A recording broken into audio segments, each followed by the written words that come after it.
Already case కడుతున్నామండి. ఎందుకంటే విషయం ఏంటంటే ఇప్పుడు తిరుపతి అనేసరికి ఒక ఆధ్యాత్మిక ప్రదేశం, దాని మీద చాలా సెంటిమెంట్ ఉంటుంది.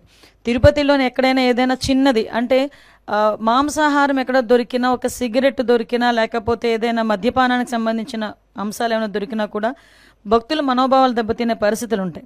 అటువంటి సిచ్యువేషన్స్లో ఒక అబద్ధపు ప్రచారాన్ని నిజం చేయటానికి వాళ్ళు చేస్తున్న ప్రయత్నాలు, సాక్షాత్తు ఇంతకుముందు ఆ తిరుమల తిరుపతి దేవస్థానం చైర్మన్ చేసిన వ్యక్తి బయటకు వచ్చి ఆ తిరుమల తిరుపతి దేవస్థానం తాలూకా ప్రాధాన్యత, దాని తాలూకా సెంటిమెంట్ తెలిసిన వ్యక్తిగా ఆయన అటువంటి కామెంట్స్ చేసేటప్పుడు ఆయన సెన్స్ పనిచేయాలి, చిత్తశుద్ధితో ఉండాలి. ఎందుకంటే ఇది దేవుడితో కూడుకున్న వ్యవహారం, దేవుడికి సంబంధించిన వ్యవహారం. ఇప్పుడు ఏదో మత సంబంధించిన ఘర్షణలు తీసుకురావాలి, ఎక్కడో law and order issues create అవ్వాలి కాబట్టి ఈ రకంగా మనం చేయటం. ఇంతకుముందు మీకు తెలుసు ఒక పింక్ డైమండ్ అని చెప్పి ఒక రకమైన దుష్ప్రచారం చేశారు. అరే అసలు పింక్ డైమండే లేదు అని చెప్పి ఆర్కియాలజీ డిపార్ట్మెంట్ వాళ్ళు కూడా బయటకు వచ్చి చెప్పే పరిస్థితి వచ్చింది. అంటే ఏదో రకంగా తిరుమల తిరుపతి దేవస్థానం అంటే ప్రజల సెంటిమెంట్, దాని మీద ఒక బురద జల్లితే